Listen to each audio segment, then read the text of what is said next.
ನೀವು ಗಣತಿ ಜನಗಳ ಇದು ಜಾತಿ ಗಣತಿ ಅಂತ ಮಾಡಿರಲ್ವಾ? ಜಾತಿ ಗಣತಿಯ ಮುಖ್ಯ ಉದ್ದೇಶ ಯಾವ್ಯಾವ ಜಾತಿ ಜನಾಂಗಗಳು ಆರ್ಥಿಕವಾಗಿ ಸಾಮಾಜಿಕವಾಗಿ ಹಿಂದುಳಿದಿವೆ ಅದನ್ನು ಸೆನ್ಸಸ್ ಮಾಡಿ ಅಂತಲೇ ಹೇಳಿರೋದು. ಅದರ ಹೆಸರನ್ನೇ ಕೂಡ SECC ಡೇಟಾ ಅಂತೇಳಿ ಹೇಳ್ಬಿಟ್ಟು ಸೋಷಿಯೋ ಎಕನಾಮಿಕ್ ಕ್ಯಾಸ್ಟ್ ಸೆನ್ಸಸ್ ಅಂತ, ಅದಕ್ಕೆ ಪೂರಕವಾಗಿ ಸಶಕ್ತೀಕರಣ ಯೋಜನೆಯನ್ನು ಮಾಡಬೇಕು ಅಂತ. ಹಾಗಾಗಿ ಈಗ ಯಾವ ಹಿಂದುಳಿದ ಜಾತಿ ಜನಾಂಗಗಳಿಗೆ ಇವರು ದುಡ್ಡು ಕೊಟ್ಟಿದ್ದಾರೆ ಈ ಬಜೆಟಲ್ಲಿ. ಆನ್ ದಿ ಕಾಂಟ್ರರಿ SC/ST ಅವರಿಗೆ ಮೀಸಲಾಗಿದ್ದಂಥ SCP TSP ಅಂತೇನಿತ್ತು, ಸ್ಪೆಷಲ್ ಕಾಂಪೊನೆಂಟ್ ಪ್ರೋಗ್ರಾಮ್ ಇರ್ಬೋದು, ಟ್ರೈಬಲ್ ಸಬ್ಪ್ಲಾನ್ ಇರ್ಬೋದು, ಈ ದುಡ್ಡನ್ನು 20,000 ಕೋಟಿಗಿಂತ ಹೆಚ್ಚನ್ನು ಇವರು ಗ್ಯಾರಂಟಿ ಸ್ಕೀಮಿಗೆ ವರ್ಗಾವಣೆ ಮಾಡಿದ್ದಾರೆ. ಅದರ ಉದ್ದೇಶ ಏನು? ಹಾಗಾದರೆ ನೀವು ಮುಸಲ್ಮಾನರನ್ನು ಓಲೈಕೆನೇ ನಿಮ್ಮ ಒಂದು ಧ್ಯೇಯವಾಗಿಬಿಡ್ತು ಅಂತಂದರೆ, ಧರ್ಮದ ಆಧಾರದ ಮೇಲೆ ನೀವು ಯಾರ್ಯಾರು ಎಷ್ಟೆಷ್ಟು ಟ್ಯಾಕ್ಸ್ ಪೇ ಮಾಡ್ತಿದ್ರೆ ಅದನ್ನು ಕೂಡ ಮಾಡಿ. ಅಂದರೆ ಅವ್ರು ಹೇಳಿದ್ದೇನು, ಬಜೆಟಲ್ಲಿ 1% ಕೂಡ ಕೊಟ್ಟಿಲ್ಲ. 1% ಕೊಟ್ಟಿಲ್ಲ ಅಂದರೆ ಬಜೆಟ್ಟಿಗೆ ಅವ್ರು ಎಷ್ಟು ಪರ್ಸೆಂಟ್ ಕಾಂಟ್ರಿಬ್ಯೂಷನ್ ಕೊಡ್ತಾ ಇದ್ದಾರೆ ಅದನ್ನು ಹೇಳಿ ಸರ್.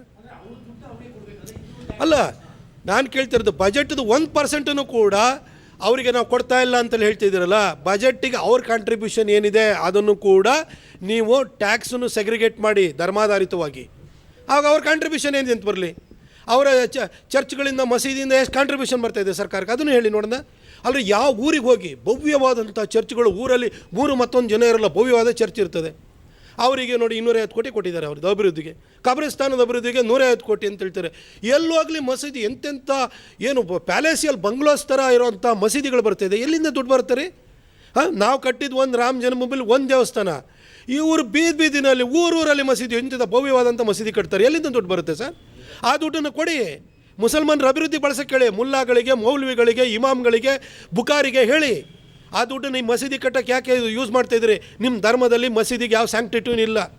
ನೀವು ಮೆಕ್ಕಾ ಕಡೆಗೆ ಮುಖ ಮಾಡಿ ಪ್ರಾರ್ಥನೆ ಮಾಡಿದರೆ ಸಾಕು. ಹಿಂದೆ ಊರಲ್ಲೆಲ್ಲ ಈದ್ಗಾ ಮೈದಾನ ಅಂತ ಹೇಳಿದ್ರೆ ಈದ್ಗಾ ಆ ರಂಜಾನ್ ಬರಲಿ, ಈದ್ ಬರಲಿ, ಆ ಸಂದರ್ಭದಲ್ಲಿ ಅವರು ಆ ಕಡೆಗೆ ಮುಖ ಮಾಡಿ ಪ್ರಾರ್ಥನೆ ಮಾಡುವಂಥದ್ದು ಅಷ್ಟೇ. ಅವರಿಗೆ ಮಸೀದಿಗೆ ಯಾವ ಸ್ಯಾಂಕ್ಟಿಟ್ಯೂನು ಇಲ್ಲ, ಅವರಿಗೆ ಚರ್ಚ್ಗೆ ಯಾವ ಸ್ಯಾಂಕ್ಟಿಟ್ಯೂನು ಇಲ್ಲ.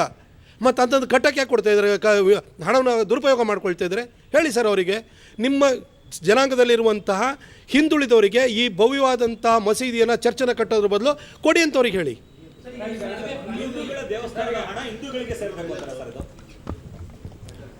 ಅಲ್ಲ, ದೇವಸ್ಥಾನಗಳು ಸ್ವತಂತ್ರವಾಗಿ ನಡೀತಿದೆ. ಸರ್ಕಾರಕ್ಕೆ ಇವತ್ತು ಆದಾಯವನ್ನು ತಂದು ಕೊಡ್ತಾ ಇದ್ದೀವಿ.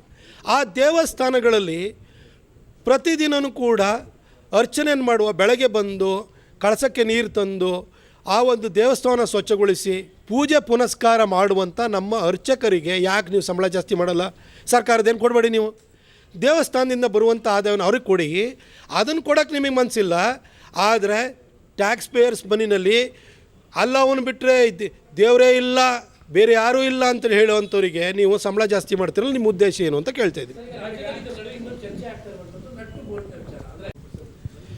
ಇದು ಹಲಾಲ್ ಬಜೆಟ್ ಅಂತ ನಮ್ಮ ಪಕ್ಷದವರು ಅದ್ರ ಬಗ್ಗೆ ವಿಶ್ಲೇಷಣೆಯನ್ನು ಮಾಡಿದ್ದಾರೆ.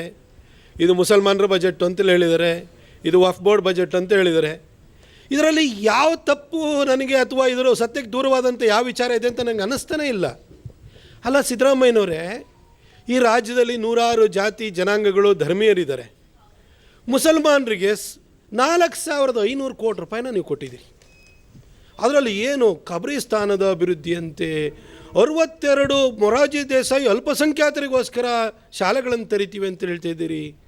ಹೀಗೆ 4,500 ಕೋಟಿ ಕೊಟ್ಟಿದ್ದೀರಿ. ಅದನ್ನು ಯಾವ ರೀತಿ ಡಿಫೆಂಡ್ ಮಾಡ್ಕೊಳ್ತಿದ್ದೀರಿ ಅಂತಂದರೆ, ರಾಜ್ಯದ ಬಜೆಟ್ಟು 4,09,000 ಕೋಟಿ ಇದೆ, ಅದರ 1% ಇಲ್ಲ ಅಂತ ಹೇಳ್ತೀರಿ. ಸಿದ್ದರಾಮಯ್ಯನವರೇ, ಈ ರಾಜ್ಯದಲ್ಲಿ ಮುಸಲ್ಮಾನರನ್ನು ಬಿಟ್ಟರೆ ಇನ್ಯಾರೂ ನಿಮಗೆ ಕಣ್ಣಿಗೆ ಕಾಣಲ್ವಾ? ಅಲ್ಲ, ನೀವು ಹೇಳಿ, ವೀರಶೈವರಿಗೆ ಒಂದು ಅಭಿವೃದ್ಧಿ ನಿಗಮ ಇದೆ, ಎಷ್ಟು ದುಡ್ಡು ಕೊಟ್ಟಿದ್ದೀರಿ ಸರ್? ಒಕ್ಕಲಿಗರ ಅಭಿವೃದ್ಧಿ ನಿಗಮ ಇದೆ, ಎಷ್ಟು ದುಡ್ಡು ಕೊಟ್ಟಿದ್ದೀರಿ? ಮಡಿವಾಳರಿಗೆ ಅಭಿವೃದ್ಧಿ ನಿಗಮ ಇದೆ, ಎಷ್ಟು ಕೊಟ್ಟಿದ್ದೀರಿ? ಮರಾಠ ಅಭಿವೃದ್ಧಿ ನಿಗಮಕ್ಕೆ ಎಷ್ಟು ಕೊಟ್ಟಿದ್ದೀರಿ? ಬ್ರಾಹ್ಮಣರ ಅಭಿವೃದ್ಧಿ ನಿಗಮಕ್ಕೆ ಎಷ್ಟು ಕೊಟ್ಟಿದ್ದೀರಿ? ಅಂಬಿಗರ ಚೌಡಯ್ಯ ಅಭಿವೃದ್ಧಿ ನಿಗಮಕ್ಕೆ ಎಷ್ಟು ಕೊಟ್ಟಿದ್ದೀರಿ? ದೇವರಾಜ ಅರಸು ಅಭಿವೃದ್ಧಿ ನಿಗಮಕ್ಕೆ ಎಷ್ಟು ಕೊಟ್ಟಿದ್ದೀರಿ? ಅಲೆಮಾರಿನ ಅಭಿವೃದ್ಧಿ ನಿಗಮಕ್ಕೆ ಎಷ್ಟು ಕೊಟ್ಟಿದ್ದೀರಿ ನೀವು? ಅಲ್ಲ, ನೀವು ನೋಡಿ, ನೀವು ಎಷ್ಟು ಶಾಣೆ ಇದ್ದೀರಿ ಅನ್ನೋದು ಕೇಳ್ತೀನಿ. ಇವರು ಯಾವ ರೀತಿ ತಾರತಮ್ಯ ಮಾಡ್ತಾರೆ. ಇದು ಹಲಾಲ್ ಬಜೆಟ್ ಅನ್ನೋದಕ್ಕೆ ಉದಾಹರಣೆ ಕೊಡಬೇಕು ಅಂತಂದರೆ, ಇದರಲ್ಲಿ ಸವಿತಾ ಸಮಾಜದ ಅಭಿವೃದ್ಧಿ ನಿಗಮ ಇದೆ. ಅದರೊಳಗಡೆ 2024-25ರಲ್ಲಿ ಇದಕ್ಕೆ ಸುಮಾರು 9,000 ಕೋಟಿ ರೂಪಾಯಿ ದುಡ್ಡು ಕೊಟ್ಟಿದ್ದಾರೆ. ಆದರೆ 9,000 ಕೋಟಿ ಇನ್ನೂ ಕೂಡ ₹5 ಕೂಡ ದುಡ್ಡು ರಿಲೀಸ್ ಆಗಿಲ್ಲ, ಯುಟಿಲೈಸೇಷನ್ನೇ ಇಲ್ಲ. ಏನಂತ ಹೇಳ್ತಾರೆ? The selection process of beneficiaries in progress ಅಂತಾರೆ. ಇನ್ನು ಮಡಿವಾಳ ಮಾಚಿದೇವ ಅಭಿವೃದ್ಧಿ ನಿಗಮ, ಅದರಲ್ಲೂ ಕೂಡ ನೋಡಿ, applications are received and the selection process of beneficiaries in progress. Karnataka Veerashaiva Lingayat ಅಭಿವೃದ್ಧಿ ನಿಗಮ, ಇದನ್ನು ನೀವು ಎಕನಾಮಿಕ್ ಸರ್ವೆ ರಿಪೋರ್ಟನ್ನು ಓದಬೇಕು, ಇದರಲ್ಲಿ ಇದೆ ಸ್ಪಷ್ಟವಾಗಿ. ಅದರಲ್ಲಿ ಹೇಳ್ತಾರೆ the selection process of beneficiaries in progress.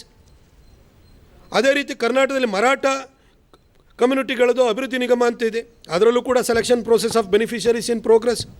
ಹಾಗೆ ಅಲೆಮಾರಿ, ಅದಕ್ಕೂ ಕೂಡ selection of process of beneficiaries in progress. ಒಕ್ಕಲಿಗರದು ಅದೇ ಕತೆ. ಆದರೆ ಇದೇ ಮುಸಲ್ಮಾನರದ್ದು ಅಭಿವೃದ್ಧಿ ವಿಚಾರಕ್ಕೆ ಕಳೆದ ವರ್ಷ ಕೊಟ್ಟಂಥ ದುಡ್ಡು ನೋಡಿ. ವೆಲ್ಫೇರ್ ಆಫ್ ಮೈನಾರಿಟೀಸ್ ಅದರೊಳಗಡೆ, ಅದರಲ್ಲಿ ವಿಷಯ ಮೈನಾರಿಟೀಸ್ ಅಂದ್ರೊಳಗಡೆ ಅದರಲ್ಲೇನು ಮುಸಲ್ಮಾನರು ಕ್ರೈಸ್ತರನ್ನು ಬಿಟ್ಟರೆ ಇನ್ಯಾವ ಕಮ್ಯುನಿಟಿ ಕಾಣಲ್ಲ, ಜೈನರು ಕಾಣಲ್ಲ, ಬೌದ್ಧರು ಕಾಣಲ್ಲ, ಸಿಖ್ರು ಕಾಣಲ್ಲ, ಯಾರೂ ಕಾಣಲ್ಲ.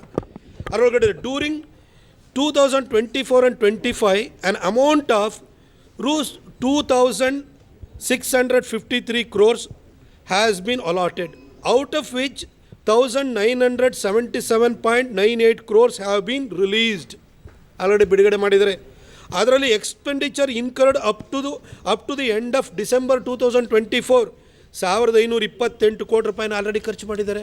ಅಲ್ರಿ, ವೀರಶೈವರ ಅಭಿವೃದ್ಧಿ ನಿಗಮ, ಬ್ರಾಹ್ಮಣರ ಅಭಿವೃದ್ಧಿ ನಿಗಮ, ಮಡಿವಾಳರ ಅಭಿವೃದ್ಧಿ ನಿಗಮ, ಒಕ್ಕಲಿಗರ ಅಭಿವೃದ್ಧಿ ನಿಗಮ, ಈ ಎಲ್ಲ ಅಭಿವೃದ್ಧಿ ನಿಗಮಕ್ಕೆ ಸೆಲೆಕ್ಷನ್ ಆಫ್ ಬೆನಿಫಿಷರೀಸು ಆ ಪ್ರೋಸೆಸ್ ಇನ್ನೂ ಆನಲ್ಲಿದೆ ಅಂತ ಹೇಳ್ತೀರಿ. ಆದರೆ ಸಾಬ್ರಿಗಾದ್ರೆ ಖರ್ಚೆ ಮಾಡಿಬಿಟ್ಟಿದ್ರಿ. ಇದನ್ನು ಹಲಾಲ್ ಬಜೆಟ್ಟು, ಮುಸಲ್ಮಾನರ ಬಜೆಟ್ಟು, ವಕ್ಫ್ ಬೋರ್ಡ್ ಬಜೆಟ್ ಅಂದಲ್ಲ, ಇನ್ನೇನು ಹೇಳೋಕ್ಕಾಗುತ್ತೆ? ಅವ್ರಿಗೆ ಖರ್ಚು ಮಾಡ್ತೀರಿ. ಇವರು ಅಪ್ಲಿಕೇಶನ್ ಹಾಕಿ ಬೆನಿಫಿಷರಿ ಲಿಸ್ಟ್ ಮಾಡಿದ್ರು ದುಡ್ಡೇ ರಿಲೀಸ್ ಮಾಡಲ್ಲ. ಯಾಕೆಂದರೆ ನಿಮ್ಮ ಸಿಸ್ಟಮ್ ಹೆಂಗೆ ಮಾಡಿದ್ರಿ ಅಂದರೆ, ಆಡಳಿತಾತ್ಮಕ ಅನುಮೋದನೆಯನ್ನು ನೀವು ಬೆನಿಫಿಷರಿ ಲಿಸ್ಟ್ ಕೊಟ್ಟಾದ್ಮೇಲೂ ಕೂಡ ನೀವು ಅದಕ್ಕೆ ಅನುಮೋದನೆ ಕೊಡಲಿಲ್ಲ ಅಂತಂದರೆ ದುಡ್ಡೆಲ್ಲಿಂದ ರಿಲೀಸ್ ಆಗುತ್ತೆ? ನೀವು ಈ ಎಲ್ಲ ಸಮುದಾಯಗಳನ್ನ ಬದಿಗಿಟ್ಟು ನೀವು ಇವ್ರನ್ನ ಓಲೈಸಕ್ಕೆ ಹೊರಟಿದ್ದೀರಿ ಅನ್ನೋದು ಭಾಳ ಸ್ಪಷ್ಟವಾಗ್ತಿದೆ. ಆಮೇಲೆ ನಾನು ಸಿದ್ದರಾಮಯ್ಯನವ್ರು ಇನ್ನೊಂದು ಮಾತು ಕೇಳಲಿಕ್ಕೆ ಬಯಸ್ತೀನಿ. ಸರ್, ನೀವು 4,500 crore ಮುಸಲ್ಮಾನರಿಗೆ ಕೊಟ್ಟಿದ್ದೀವಿ, ಇದು ಒಂದು ಬಜೆಟ್ನ 1% ಅಲ್ಲ ಅಂತ ಹೇಳ್ತಿರಲ್ಲ ಸರ್. ನೀವು ಜಾತಿ ಗಣತಿಯ ಪರಿಣಿತ ಅಲ್ವ? ನೀವು ಭಾಳ ಎಕ್ಸ್ಪರ್ಟ್ ತಾನೇ? ನೀವು ಜಾತಿ ಗಣತಿ ನೀವೇ ತಾನೇ ಮಾಡಿರೋರು. ನೀವು ಜಾತಿ ಗಣತಿಯಲ್ಲಿ ಮಾಡಿ ವೀರಶೈವರಿಗಿಂತ, ಒಕ್ಕಲಿಗರಿಗಿಂತ, ಇನ್ನು ಉಳಿದ ಎಲ್ಲ ಜಾತಿಗಳಿಗಿಂತಲೂ ಕೂಡ ಮುಸಲ್ಮಾನರೇ ಹೈಯೆಸ್ಟ್ ಇದ್ದಾರೆ ಅಂತೇಳಿ ಹೇಳ್ಬಿಟ್ಟು ವರದಿಯನ್ನು ಕೊಟ್ಟಂಥವ್ರು, ಆ ವರದಿನ ಆಗಾಗ ಮೀಡಿಯಾದವ್ರಿಗೆ ಲೀಕ್ ಮಾಡೋವಂಥದ್ದು, ಈ ವರದಿನ ಬಿಡ್ತೀನಿ ಅಂತೇಳಿ ಆಲ್ರೆಡಿ ಲೀಕು ಮಾಡಿರ್ತೀರಿ, ಬಿಡ್ತೀನಿ ಅಂತ ಹೇಳೋವಂಥವ್ರು ನೀವೇ ತಾನೇ. ಈ ರೀತಿ ಜಾತಿ ಆಧಾರದ ಮೇಲೆ ಗಣತಿ ಮಾಡಿದ್ರಲ್ವ ನೀವು. ಹಾಗೆ ನಾನು ನಿಮ್ಮನ್ನು ಕೇಳಲಿಕ್ಕೆ ಬಯಸ್ತೀನಿ, ಕರ್ನಾಟಕದ ಟ್ಯಾಕ್ಸ್ ಕಲೆಕ್ಷನ್ ಏನಿದೆಯಲ್ಲ ಅದು ಧರ್ಮದ ಆಧಾರದ ಮೇಲೆ ಮಾಡಿ. ಮುಸಲ್ಮಾನರಿಂದ ಎಷ್ಟು ಕಲೆಕ್ಟ್ ಆಗ್ತಿದೆ, ಕ್ರೈಸ್ತರಿಂದ ಎಷ್ಟು ಕಲೆಕ್ಟ್ ಆಗ್ತಿದೆ, ಹಿಂದೂಗಳಿಂದ ಎಷ್ಟು ಕಲೆಕ್ಟ್ ಆಗ್ತಿದೆ, ಅದರ ಆಧಾರದ ಮೇಲೆ ಕೊಡಿ ದುಡ್ಡವರು. ನೀವು ಅನುದಾನ ಹಂಚಿಕೆ ಮಾಡಿ. ಜಾತಿ ಆಧಾರದ ಮೇಲೆ ನೀವು ಗಣತಿಯನ್ನು ಮಾಡ್ತೀರಿ. ಅದು ಕೂಡ ಸೋಷಿಯೋ ಎಕನಾಮಿಕ್ ಕ್ಯಾಸ್ಟ್ ಸೆನ್ಸಸ್ ಅಂದರೆ ಯಾವ್ಯಾವ ಜಾತಿ ಜನಾಂಗಗಳು ಹಿಂದುಳಿದಿದ್ದಾವೆ ಅವುಗಳಿಗೆ ಅಫಿರ್ಮೇಟಿವ್ ಪ್ರೋಗ್ರಾಮ್ಸ್ ಅಂದರೆ ಅವರ ಸಶಕ್ತೀಕರಣಕ್ಕೋಸ್ಕರ ಯೋಜನೆ ರೂಪಿಸೋದಕ್ಕೋಸ್ಕರ ಜಾತಿ ಗಣತಿ ಮಾಡೋದು. ನಿಮ್ಮ ಪಾಲಿಟಿಕ್ಸ್ ಮಾಡೋದಕ್ಕಲ್ಲ. ಅದು ಕೇಂದ್ರ ಸರ್ಕಾರ ಅದರಲ್ಲಿ ಇನ್ವಾಲ್ವ್ ಆಗಿರುತ್ತೆ. ಅದನ್ನಿಟ್ಕೊಂಡು ನೀವು ಜಾತಿ ಗಣತಿ ಮಾಡ್ತೀರಿ, ಅದರ ಬೆನಿಫಿಟನ್ನು ಹಂಚಿಕೆ ಮಾಡಬೇಕಾದ್ರೆ ಮುಸಲ್ಮಾನರಿಗೆ ಮಾತ್ರ ಕೊಡ್ತೀರಿ, ಉಳಿದು ಯಾವುದೋ ಅಭಿವೃದ್ಧಿ ನಿಗಮಕ್ಕೂ ನೀವು ಕೊಡಲ್ಲ ನೀವು. ಅದ್ರ ಜೊತೆಗೆ ಇನ್ನೊಂದು ಕೇಳಲಿಕ್ಕೆ ಬಯಸ್ತೀನಿ. ಮುಸಲ್ಮಾನರಲ್ಲಿ ಯಾರು ಮಸೀದಿನಲ್ಲಿ ಬಾಂಕ್ ಕೂಗ್ತಾರಲ್ಲ, ಅವರು ಆಜಾನ್ ಕೂಗ್ತಾರಲ್ಲ, ಅವರಿಗೆ ಅಲ್ಲಿ ಟೀಚ್ ಮಾಡೋವಂಥವ್ರಿಗೆ ನೀವು ಅವರಿಗೆ ₹6,000 ನೀವು ಅವರಿಗೆ ಅವರ ಮಾಸಿಕ ವೇತನವನ್ನು ಜಾಸ್ತಿ ಮಾಡ್ತೀವಿ ಅಂತ ಹೇಳ್ತೀರಿ. ಸರ್, ಮಸೀದಿಯಿಂದ ₹5 ಬರ್ತಾ ಇದೆಯಾ ಸರ್ ಸರ್ಕಾರಕ್ಕೆ? ಚರ್ಚಿಂದ ₹5 ಬರ್ತಾ ಇದೆಯಾ? ಇವತ್ತು ಪ್ರತಿ ಊರಲ್ಲಿ ಹೋಗಿ ಭವ್ಯವಾದಂಥ ಚರ್ಚ್ಗಳನ್ನು ಕಟ್ಟಿದ್ದಾರೆ. ಆ ಜಾಗದಲ್ಲಿ ಇವತ್ತು ಕಮರ್ಷಿಯಲ್ ಕಾಂಪ್ಲೆಕ್ಸ್ ಬಂದಿದೆ, ನಿಮ್ಮ MG ರೋಡಿಂದಲ್ಲಿ ಬಂದಿದೆ. ಬರ್ತಾ ಇಲ್ವ ಅವರಿಗೆ ಬೆನಿಫಿಟ್ಟು? ಯಾವ ಟ್ಯಾಕ್ಸ್ ಕಟ್ತಾ ಇದ್ದಾರೆ ಅವರು? ಹಾಗೆ ಮುಸಲ್ಮಾನರದ್ದು ವಫ್ ಆಸ್ತಿ ಇವಾಗಲೂ ಸುಮಾರು 1,00,000 ಎಕರೆ ಅಷ್ಟು ಅವ್ರ ಕೈಯಲ್ಲಿದೆ. ಅದನ್ನೆಲ್ಲ ಹೋಟೆಲ್ ಕಟ್ಟಿದ್ದಾರೆ, ಅದರಲ್ಲಿ ಕಮರ್ಷಿಯಲ್ ಆ್ಯಕ್ಟಿವಿಟೀಸ್ ಮಾಡ್ತಿದ್ದಾರೆ. ₹5 ಆದರೂ ನಿಮಗೆ ಬರ್ತಾ ಇದೆಯಾ? ಅವರಿಗೆ ನೀವು ಸಂಬಳನ ಜಾಸ್ತಿ ಮಾಡಲಿಕ್ಕೆ ಹೋಗ್ತೀರಿ. ಆದರೆ ನಮ್ಮ ದೇವಸ್ಥಾನಗಳಲ್ಲಿ ಪ್ರತಿ ದೇವಸ್ಥಾನದಿಂದಲೂ ಕೂಡ ಮುಜರಾಯಿ ವ್ಯಾಪ್ತಿನಲ್ಲಿರುವಂಥ ಎಲ್ಲ ದೇವಸ್ಥಾನಗಳಿಂದ ಆದಾಯ ಬರ್ತಾ ಇದೆ. ಅಲ್ಲಿ ಮಾಡುವಂಥ ಒಂದೊಂದು ಸೇವೆಗಳಿಗೂ ಕೂಡ ವರ್ಷಂಪ್ರತಿ ನೀವು ಸರ್ಕಾರದವರೇ ಸೇವೆಯ ಶುಲ್ಕವನ್ನು ಜಾಸ್ತಿ ಮಾಡ್ತೀರಿ. ಎಲ್ಲ ಬೆನಿಫಿಟ್ಟು ನಿಮಗೆ ಬರ್ತಾ ಇದೆ. ಚಾಮುಂಡಿ ಬೆಟ್ಟದ ಹುಂಡಿನೂ ನಿಮಗೆ ಸೇರಿದ್ದು, ಶ್ರೀಕಂಠೇಶ್ವರನ ಹುಂಡಿನೂ ನಿಮಗೆ ಸೇರಿದ್ದು, ಕುಕ್ಕೆ ಸುಬ್ರಹ್ಮಣ್ಯದ ಹುಂಡಿನೂ ನಿಮಗೆ ಸೇರಿದ್ದು. ಎಲ್ಲೆಲ್ಲಿ ಶ್ರೀಮಂತ ದೇವಸ್ಥಾನಗಳಿದ್ದಾವೆ, ಅದು C ಗ್ರೇಡ್ ಇರ್ಬೋದು, B ಗ್ರೇಡ್ ಇರ್ಬೋದು, A ಗ್ರೇಡ್ ಇರ್ಬೋದು, ಎಲ್ಲ ದೇವಸ್ಥಾನ ಹುಂಡಿನ ನೀವೇ ತೊಗೊಂಡೋಗ್ತೀರಿ. ನಮ್ಮ ಅರ್ಚಕರು ಏನು ಮಾಡಿದ್ದಾರೆ? ಅವ್ರಿಗೆ ಯಾಕೆ ಸಂಬಳ ಕೊಡಲ್ಲ? ನಾವೇನು ನಮಗೆ ಯಾರ್ದೋ ಟ್ಯಾಕ್ಸ್ ಪೇಯರ್ಸ್ ದುಡ್ಡು ಕೊಡಿ ಅಂತ ನಾವು ಕೇಳ್ತಿಲ್ಲ. ನಮ್ಮ ಹುಂಡಿಗೆ ಹಿಂದೂ ಭಕ್ತರು ಕೊಟ್ಟಿರುವಂಥ ದುಡ್ಡನ್ನು ನಮ್ಮ ಅರ್ಚಕರಿಗೆ ನೀವು ಕೊಡೋಕ್ಕೆ ಇಷ್ಟಪಡಲ್ಲ. ಆದರೆ 5 ರೂಪಾಯಿನೂ ಆದಾಯ ಬರೆದಿದ್ದಂತಹ ಮಸೀದಿ ಮತ್ತು ಚರ್ಚ್ಗಳಲ್ಲಿ ಅವರಿಗೆ ನೀವು ಅನುದಾನವನ್ನು ಕೊಡ್ತೀರಿ, ಇಮಾಮ್ಗಳಿಗೆ ವೇತನವನ್ನು ಜಾಸ್ತಿ ಮಾಡ್ತೀರಿ. ಏನು ಮಾಡ್ತಿದ್ದಾರೆ ಇಮಾಮ್ಗಳು?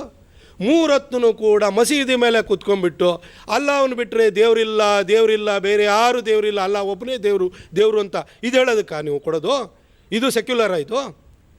ಇದು ಈ ಎಲ್ಲ ಘಟನೆಗಳನ್ನು ನೋಡಿದಾಗ, ಸಿದ್ದರಾಮಯ್ಯನವರ ನಡತೆಯನ್ನು ನೋಡಿದಾಗ, ಅವ್ರು ನಡೆಸ್ತಾ ಇರುವಂಥ ಆಡಳಿತವನ್ನು ನೋಡಿದಾಗ, ಅವರ ಧೋರಣೆಯನ್ನು ನೋಡಿದಾಗ ಇದು ಸ್ಪಷ್ಟವಾಗಿ ಇದು ತಾಲಿಬಾನಿ ಸರ್ಕಾರ ಅಂತೇಳಿ ಕರ್ನಾಟಕ ಜನತೆಗೆ ಕೂಡ ಮನವರಿಕೆ ಆಗಿದೆ.